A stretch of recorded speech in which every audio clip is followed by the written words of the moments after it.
Our next guest is Hussein Khalid. He is an active citizen of this republic. He is currently the CEO of the Voices of Community Activists and Leaders of Africa, Vocal Africa. Hussein, good morning. Good morning, Latif. How are you? Very well. Good Happy to see you. to be here. Good to see you, man. Thank you. Thank you keeping so well? much.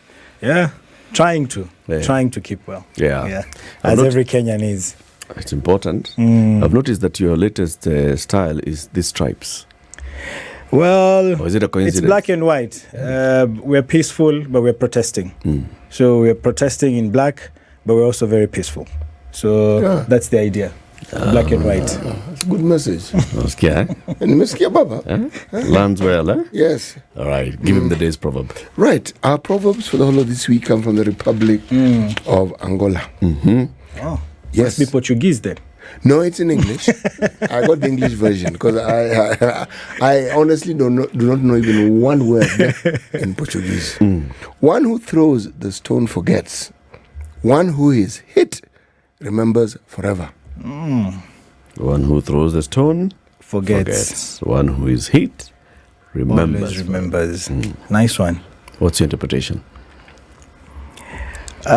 When you sit on the other side of the coin, the way you see the world is different from the one who is, more comfortable and the one who is issuing the demands and the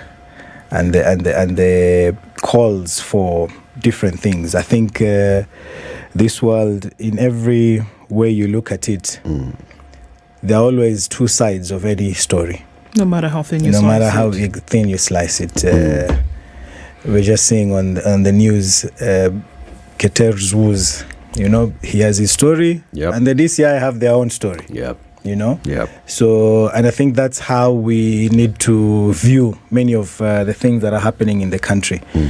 Parliamentarians have their story, but the people also have their own. Yeah. And I think it's only fair that we give Kenyans a chance to be heard, because they also have a story to tell from their end. And it can't just be those who are sitting pretty in parliament, making all decisions and, without considering the voices of the masses. And this is very, very important. And at this time, when the country is going through unprecedented movements and views and opinions from different quarters, I think that proverb mainly needs to go to those in authority. We're here to discuss They're the stone killings. throwers. They're the stone throwers. They're the stone throwers. And to them, I'm sure they've forgotten. There's no But to the consequence. families, we've been going around in the morgues, completely distraught by recent happenings. There's a statement I want to read here, and this was issued last evening by the Kenya National Commission on Human Rights. This is the state agency charged with safeguarding and promoting human rights in the country. And they said, they have been doing their tallying and sending their officers on the ground.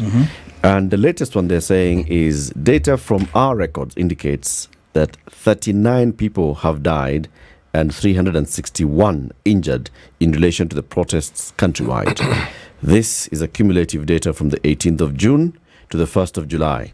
Postmortems for most of these victims are yet to be conducted. The dead are 17 from Nairobi, 3 from Nakuru, 1 from Laikipia, 1 Narok, 3 from Kajiado, 4 in Uasin Gishu, 1 in Kakamega, 2 in Kisumu, 1 in Kisii, 3 in Mombasa, 1 in Siaya, 1 in Kiambu, 1 in Nandi. And then they also say that reports with the commission indicate that there have been 32 cases of enforced or involuntary disappearance and 627 instances of arrests of protesters. Several others are indicated as being in hiding due to threats on their lives by unknown persons. These are high numbers. We're basically talking about what the Kenya National Commission on Human Rights is saying. We have gone to the morgues. We have tracked back with records from the hospitals and the police stations on how these bodies ended up here. And there are 39 people who have died since the protests began. Not only are they high numbers, but it's high numbers in a very short span. We're talking about less than 2 weeks. Yep. Less than 2 weeks. So if you look at the numbers, 39 in less than 14 days, you're looking at roughly 3 people being killed every single day. And what's the excuse? Or what were they doing? They were merely exercising their constitutional right to protest and to present petitions to a public institution. So we must ask ourselves as a country, is this the country we want to live in, where roughly 3 people are being killed every single day for just going to the streets to tell their leaders that we don't want this bill? I remember a time when the president said that yes, we have views and opinions and decisions will be made by institutions. That is what he said. That institutions that are charged with the mandate of looking at these issues, they will be the ones to make decisions. But he forgot one thing, that those institutions are there to serve the interests of the people. And if the people so decide that they want to exercise their sovereignty, you can't then go back and tell them you can't do that because they are institutions. If those institutions do not serve the interests of the people, then why are they there in the first place? You can't have millions, and then you say, oh, CG, we didn't have intelligence. I mean, where are you living? Even a 5-year-old knows reject finance bill. You need people to come and tell you that Kenyans don't want this? I mean, those kinds of excuses, Kenyans have gone past that. And the good thing is that, Latif, our generation, sisi tulikuwa tukienda streets, and then colleagues, you can say, good, mtetezi, tutetee. Endelea, that is good. So tunashikwa, tunapigwa, some of us thrown in the cells. I remember the last Occupy. The matter is still in court. Bado tumeshtakiwa. When was it? 2014 or I don't remember. Yeah? But this generation wamesema hakuna cha mtetezi, tutetee. Sisi wote ni watetezi. The lawyers in them, the doctors in them, the journalists in them, kila mtu amesema hakuna watetezi, sisi ndio watetezi. The Gen Zs wamesema we are all going out. And they are informed, they are learned, they understand what is happening. You can't now come back and tell them, keep quiet, institutions. And further breaking down the information for everybody to have an understanding of what is going on, taking that responsibility upon themselves, and then saying, this is what we should actually push. This is a thing now, that with this, whereby we talk about constitutionally, even in the books, the law by which the nation is guided by, there is an allowance that is given for certain things. And to say that even with that protest, you ought to be protected in protest, right? You should be protected by the security arms. That's your right. But we see that it's a bit scary, isn't it? Especially when we look at the abductions that have taken place. Call it whatever you want to call it. Put, a different kind of cloth over it. It is what it is. How do we, because in the space that we are in today, even that protests will continue today, and that there will be silent marches, and that there will be non-violent marches and demonstrations in the streets today, which is the hope. How do you then say we can do that without the fear of being abducted, without the fear of being killed? Because we're not talking about anything else here. Certain things can happen. You can be maimed, you can be injured, you can be abducted, you can be killed. We've seen that happen. How can that happen with that balance? I think it's just for those in authority to come down, as we say, zakayo lazima ashuke. You can't just decide, I will not listen. All the killings, the abductions that you're referring to, the whole idea is to intimidate protesters, to cause or to drive some fear in them, to hold back. But you see, those days are long gone. People are not fearful of state machineries, the police and all that, and they're saying You can't intimidate us. And one thing about this movement, and I'm really happy about it, is that there's no leader. So whom are you picking? Whom are you abducting? It's an abduction because it's illegal, because those are not arrests. You know, they'll come and say, oh, Alfred Keter was arrested, all that. But when you go, you just pick someone. You don't inform them, because the law is very clear. At the point of arrest, you must inform the individual why they're being arrested. They must have access to their lawyers, to their families. And clearly that did not happen. Everyone who was abducted was not availed the legal necessities for them to be able to administer that arrest. So it's not an arrest. It's an abduction, it's kidnapping. And of course, from what we have seen and we have come to hear, using state institutions to do that. And that's unacceptable. And just to say, the Public Order Act is very clear. There's a reason why you notify the police. You tell them in good time. You know, when you see these banners and placards all over, we are going to protest on Tuesday, that's a notice for the police. And you do that so that the police can put proper measures to protect protesters and to also protect those who might not want to protest. So when you come back and you say, oh, criminals infiltrated, and you say you had this information 2-3 days, why didn't you do your job? You knew there were going to be protests. You have intel that some individual criminals might infiltrate. Why didn't you do your job? And then you come back and you blame the protesters. So that means you have the information, but then you just didn't do anything about it. So you're actually incriminating yourself because you had this information and people already notified you by law that we will be in the streets protesting, and you allowed it to happen. So when you're looking for those people, you also have to ask yourself, why did they not act if they had all this information? Okay, now based on that, there are calls. We hear them and receive phone calls. People are already making statements and saying, you know what? The protest's initial agenda was reject the finance bill. Correct. Okay? And that has happened. The finance bill has been rejected. It's going to, null and void. Success. 100% 100% success. But now this has morphed into something else, organically, albeit. And now there are other calls that are being made. So the question is, to what end and how much further can it go today? Yeah, let me say this. Reject finance bill is not over yet. That bill has been withdrawn. The president did not assent to it. But you don't know what the state is doing. That reject finance bill could still come back in many other ways. So first of all, we have to protect that call.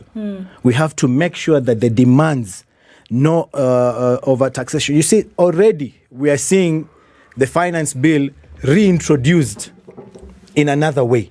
We are seeing quote-unquote punitive measures. For example, counties will not get money, or I don't know, there will be no bursaries, there will be no... So this, in a way, is directly linked to the reject finance bill agenda. So we're saying that, yes, that particular move to withdraw or to not assent to the bill, that particular bit is done. But we are seeing the same ideas in one way or another, still coming back, like using the back door. Like which one, Hussein? Yeah. For instance, I mean, if you look at, one of the issues was taxation. For Kenyans, we were saying this is going to be too much. Yeah. We're already living below, our means. We cannot be able to even make ends meet. We can't even survive just putting food on the table at the end of the day. But through these particular suggestions that are being brought up, like when you deny counties the resources, the funds for them to be able to do their work, that will eventually trickle down to the common citizen. Yeah. When you say that there will be no money for bursaries, you see, the idea was the youth should be able to at least, follow through with what they were doing. So when there is no money, there is no education, it's like saying, we are not going to tax you, but we're going to deny you what you have already. So what's the proposal here? So the proposal is we need to sit down And this is what the Gen Zs are saying. Let us sit down. Don't make decisions, because this is the same thing. You sat down and you decided this is the finance bill, this is the way we are moving forward.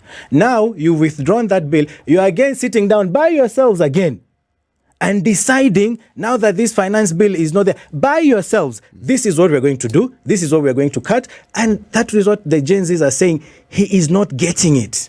He is not getting it. You've withdrawn.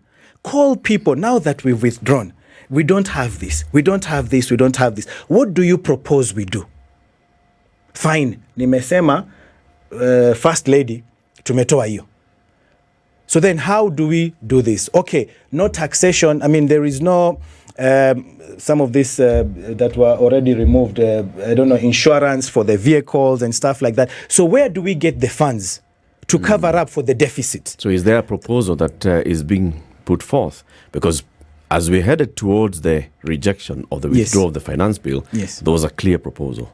Withdraw this bill. Right? And then cut expenditures on these areas. Is there a specific proposal that is saying, so we want to cut expenditure on these areas, and this is what we're putting to you as our demand? Is there a clear set of demands? Let's take a break. We'll come back and then you'll tell us about that. It's 9:30. Our guest is Hussein Khalid. He is the CEO of Vocal Africa. Vocal is the voices of community activists and leaders. And he's here. We're talking about the protest and what we're seeing, the disappearances, the deaths, the arrests, and what that means in terms of a country that is governed by the rule of law. Back shortly. The Situation Room, Kenya's biggest conversation on this second day of July 2024. We are hosting Hussein Khalid, the CEO of Voices of Community Activists and Leaders of Africa. We are talking about the rule of law and what we are seeing, the protests across the country. So I asked the question, so is there a proper proposal beyond Ruto must go? What are the youth saying now? Because there was clear reject finance bill. It was clear. It was, we do not want this bill in its entirety. So the bill in its entirety was withdrawn. So this next demand, what exactly is it? I think right now what the youth are demanding for is inclusion. Inclusion in decision-making processes, inclusion in governance processes, inclusion in economic processes, so that they can be part and parcel of this country. And this is their country. They're not just the future, they're also the present. And let me just say this. Once you withdraw the bill, and then you come back to Kenyans and tell them, I have withdrawn the bill, now this is what I will do. We will reject that. No matter what it is. But Hussein, let's be fair. There's a process. So there's an appropriations bill that now needs to be amended to reflect the new reality. Remove money from here, First Lady's office, ensure that there's more money in the areas that people want. The process for that is a proposal by the executive. So this is what we propose then to do with the budget. It goes to Parliament. And then Parliament opens up the window for the citizens then to engage. And this is the level of engagement. And the engagement can be, everything that has been brought by the National Executive can be rejected and amended in totality. So there's a window and it's still open. And it is provided for in law. In the It would be unfair to say that the executive is doing so gang-ho without they're doing what they're expected and supposed to do. Public participation is a constitutional requirement. And this is what we are driving at. If you go through those processes without involving the people, without involving the Gen Zs for now, I mean, they are a representation of the masses, you know, then it will be rejected. So what we are saying is, whatever the state intends to do, you see, they've already written letters to county governments. That's like a decision being executed already, that we will cut down. How did we participate in that? You tell me, how did they come back to the people and say, so we've rejected this? But you already, you know, governors are already complaining. I think it was Anyang' Nyong'o who said rejecting the finance bill should not be a weapon to now cut down county government. But again, even if there's a letter that has been written to the governors, it's still a proposal. Right? The law has not been amended. The Division of Revenue law has not been amended. The proposal is we are going then to have to relook at the division of revenue. And it's important for the governors to be made aware because the division of revenue bill is a negotiation. And they have to be told, please be prepared. We have to actually have another conversation and maybe a negotiation. So there's nothing illegal that happens out of tune. Yeah, what needs to go out to these leaders that those in government, the president, and everyone else, is that you need to be deliberate in your intention, in the minimum, to involve the people. Those letters are absolutely unnecessary, if you ask me. We know, that's the law. You have to go through that. But at this point in time, for me, like the opportunity, first of all, congratulations. You are very, very clear, concise to the president. I think the interview did justice. But this is, for me, that was a moment for him to now reach out. Don't start doing letters or county government will do this. These are our ideas. We're already thinking of this. Before you even start doing that, invite people. Yes, we know for sure. There were ideas there to collect, was it 2-point-something trillion? And that's all now down the drain, yeah? So how are we going to do this? So before you start writing letters, before you start saying we will cut this, before you start saying we will do this, can we have an opportunity where we allow people to talk? It's the idea. It's not really the legal aspect that what processes will we follow. But can we show the masses, the people, that we are now listening? We are not already acting. Yes, obviously we'll have to do all that stuff, but can we at least show the intention? Because even before consulting, you're already drafting letters, sending to county governments, we will do this, we will do that, we are suggesting to do this. With whose involvement? Okay. How would that involvement look like? I think that's currently the $1 million question. Because it's very clear the Gen Zs have said we have no leader. And it's true. I've been to the streets. You can't tell these guys, Twendeni left, Twendeni right. They are their own leaders. Everyone is contributing. When they say black and white, hakuna mtu amenunua t-shirt za black and white. Everyone just, goes out there and decides this is black and white. So I think that's the $1 million question. But of course, there are ideas here and there of how we could do this. One is the X Twitter space. You could have people, and it can be done at a large scale. At the end of the conversation, you say, okay, guys, we agreed so-and-so will be noting down the key points. This is 1, this is 2, this is 3, this is 4. Do we agree? These are the 4 key points we drive forward. Yes, people on Twitter space says that is agreed. Then we'll take this now to the next level. There are these opportunities in the county governments. They have their own, what they call safe spaces, where youth meet. They're youth institutions. You can go to them.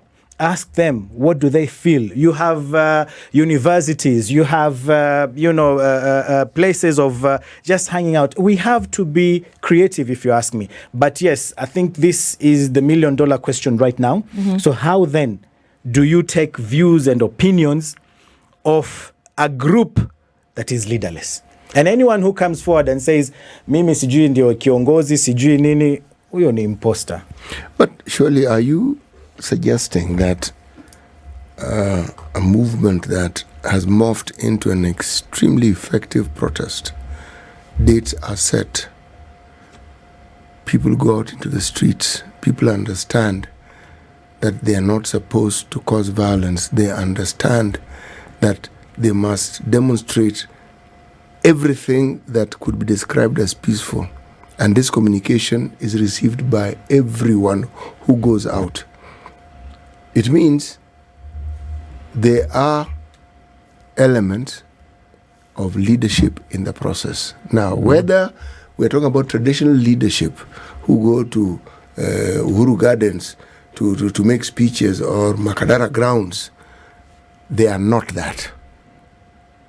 But that they are voices that are dominant and are listened to. They are influencers. Yes. Because there are people who fall into this category of Kenyans we're referring to as Gen Zs, who have been opining on things in this country and taking a stand for a long time. And it's on social media. And they're known. Some are less known because some use pseudonyms, but they are known. So they are leaders. However, the thing that is a problem, and is going to continue being a problem for this movement, is that even when people talk about hooligans and thugs, they're also Gen Z. They're also young people. Kenyans. Yes, they are. They are. Now, a discussion around why they do what they do and who is to stop them, because if there is communication, and that's where your point may become valid, because if indeed there was leadership in the traditional sense, there'd be someone who would say, look, so-and-so, we have a problem in this area here, we need to put a halt to this, but we don't see that. So you see the free flow. However, let's assume that they are all leaders. So this message would be to all of them. Leadership comes with a heck of a lot of responsibility, especially when you're on a national issue such as the one we're talking about. And at some point, there has to be clarity as to the direction this thing is going to take. Totally agree. And you know why, in my opinion, this movement or this effort has truly succeeded? It's exactly because of that there are no clearly appointed leaders. Kenya's history is rife with leaders who've been called to State House, wengine wanaambiwa tufanyeni national dialogue. I mean, last year's protests. See, they then appointed, NADCO. I don't know, what's it called? NADCO. What happened?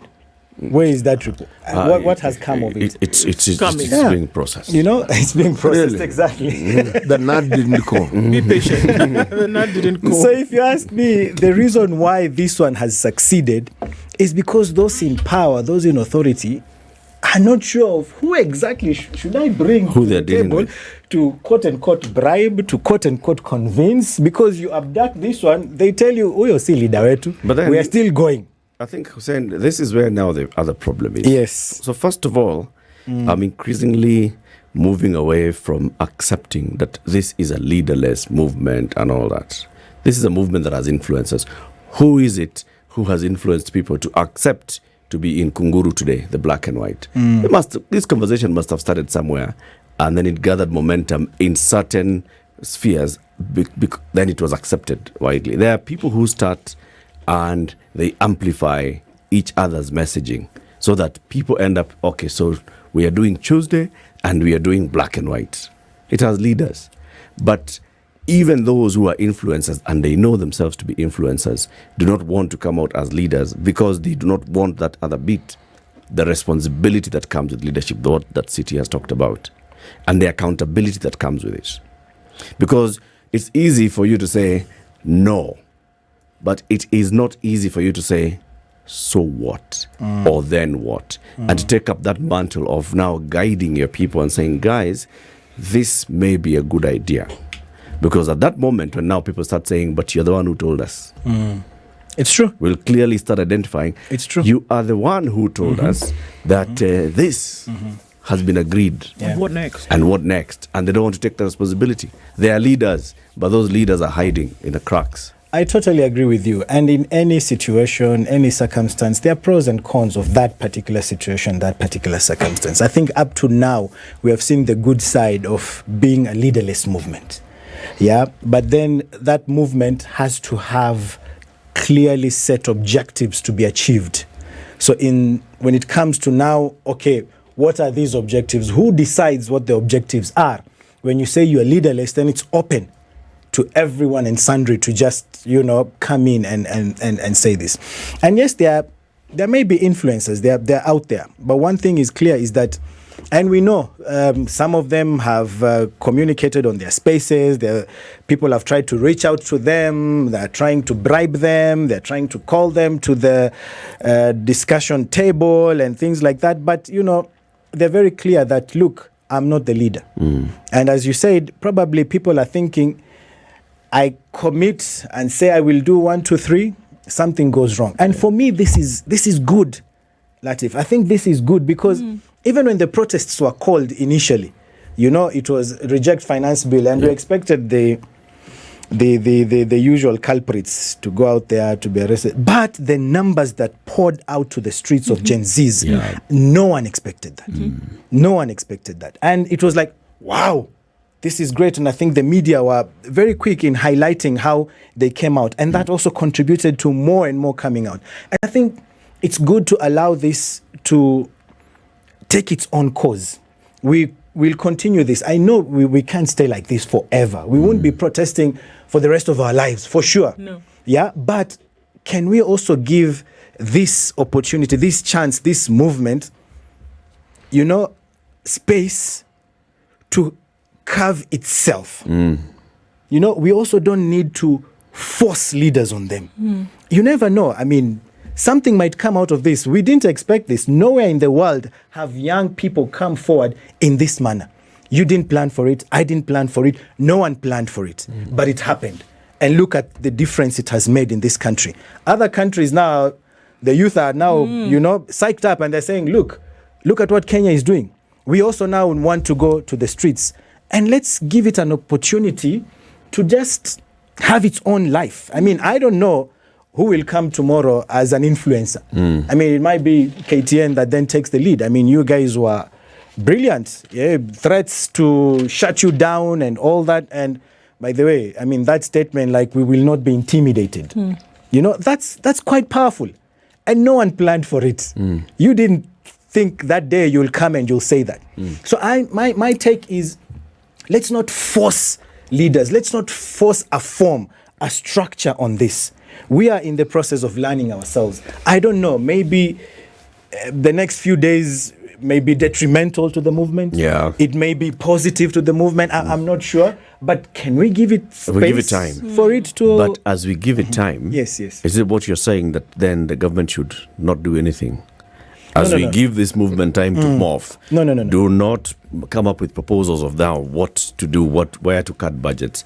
Do not tell governors, let's have a conversation about the Division of Revenue Act that needs to be amended. Do not have a conversation on the County Allocation of Revenue Act that needs to be amended. Are you saying that? No, I'm not saying that. Definitely, I'm not saying that. What I'm saying is the government should move away from that. We know that's the legal requirement, that you have to engage those. Yeah. But be deliberate in reaching out to the people. You will come to that. We know, I mean, whatever decisions are made by you and me down here have to go through those processes. But remember, it is those processes that brought us to this point in the first place. So to avoid a repeat, we'll just be going around in circles. Let's do this the other way now. For now, have that X space. I'm here. Because the people did not refuse the X space. It's that he was calling people to his space. And people were telling him, no, we have our own spaces. To our space. You come to our spaces. Don't ask us, I will host State House space. No. We don't want your space. So that's what they were saying. And that's why there were tweets yesterday all over, like, who should host the president? Is it Osama, or is it, so that's the discussion. So go there, be deliberate, let it be seen that, because our MP wenye sasa unataka kuongea na wao tayari wanasalimiwa, no one is even, so then you are going back to that same system. So yes, we know we will need that. By law, you have to follow the law, but can we do it differently right now? So talk to the youth. Say I'm hosting, no, you're not hosting. I'm being invited. Ask your people to look for invitations. Say we are inviting the president to Mathare. Right. Have we ever had any president in Mathare? Do you think that usually when we look at, and I keep going back to citizen-centric governance. Yes. Good. And like that term. That there are jurisdictions whereby something had to break, something had to crack before they got to that point, whereby today there isn't much that happens from a governmental point of view that does not include the citizens, down to building a road, right? There are jurisdictions that exist, whereby you can go to the very closest level of leadership, and you can have a conversation as though you were having a conversation with a friend. And those things will be taken into consideration. Something had to move or shift or snap in order for that to start being the norm. Do you think that Kenya is at that moment? Oh, definitely. This is definitely a moment for Kenya, without a doubt. Now, the question is, what next? That is the critical point, because when we had the Gen Zs, the question was, will he budge when people were out in the streets? First reading, second reading, third, like, really? You know? But eventually, he did not assent to the bill. So the question then is, and this is what I think many people are now thinking, if they were given, I mean, we have scholars in this country, we have people who've, studied movements, they're thinking, what would be the best way forward out of this? Because we also don't want to lose the momentum. We have that momentum. And if you are given an opportunity as a scholar, as a journalist, what would be the next best thing? And everyone is thinking, how then do we get to that? But like I said, citizen-centric, that should be. It may not necessarily be the situation on the ground, because many people, they say, public notice, come to the meeting, and we've seen this in county governments. And then they just have their cronies there, sitting there, because they don't even do enough public. So they say, yes, there was public participation, this is what people said, but we know for a fact that it's not truly the people saying that. How many times have you had, I think it was only in Makueni during the previous governor's Kivutha Kibwana, where they truly had people participation. And people said, we don't want this, we want this.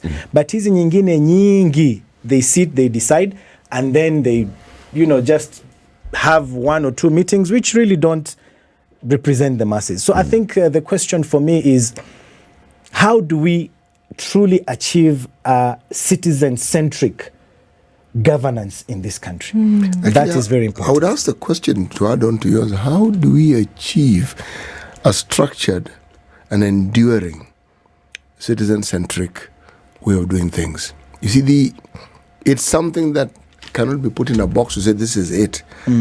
So it must be subjected to continuous discussion. We talk about it all the time here. The role of the citizen. If you ask me, the real revolution is that these citizens of Kenya have actually realized that they have a role and they are playing it. True. And they've also realized they have rights and they're claiming it. You see? So it's a complete shift from the previous reported attitude where they did not want to be involved. They did not see the need. See, now they see the need. Okay? Now, old fogies like myself, unfortunately, we over time, we stop bothering. You see so much, you stop bothering. You sort of like find a quiet way of getting along. And then these citizens come along and they wake you up. And you say, but there's something we must be wary of. We are a country that seems very good at missing and not taking advantage of opportunities that come our way. This is an opportunity. I totally agree with you. In 2002, man, did we have an opportunity? We did. We didn't take it. We have another opportunity. And this one is huge. Massive. Now, the question is, let the young people who are going about their business go about their business. Now, the other groups, you said you're a millennial. I'm told there's X. Me, I'm not even sure whether I'm a Q, whether I'm W. I'm not even sure what it is. But what I'm saying is, it's not as though these are the groupings, if we go by the age groups, do not have ideas to contribute. Don't meddle with what these people are doing. Add yours, but have it first. This is what we want to do. Okay? Because if we don't, then we'll be telling these young people what to do. They don't want us to tell them what to do. They figured out what they want to do. Let them do it. They say we are not our parents. That one, they definitely are not. That one. Ask anybody who has children of that age, they'll tell you they are definitely not us. Yes. But I've also been in these morgues and the abductions and everything. The fierceness with which these Gen Zs come forward to denounce what is happening, you know, to pay respect to the colleagues who've passed on. There's a huge difference. As I said, we've had You've been in very many demonstrations. Yes, in many years, 10, 15 years, you know.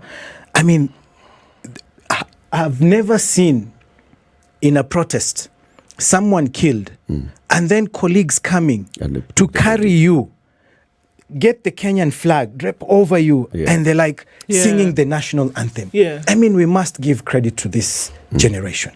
The boldness in which they stand up against, you know, some of these very, what our generation would call scary situations, you know, and they stand firmly there and say, this is our fallen comrade. We are not leaving the body here, you know. So we must pay respect. And, you know, even the police, when I say, sijui ni criminals, ni nini, out of the, I think I've been in 13 postmortems, 8 are gunshot wounds. And it's not, you know, they say, ni moja alichukua gun and he was shooting all over. Ibrahim, who was buried the other day, 2 bullets through the neck, you know, and they were, see at a angle or what, direct in and out, almost.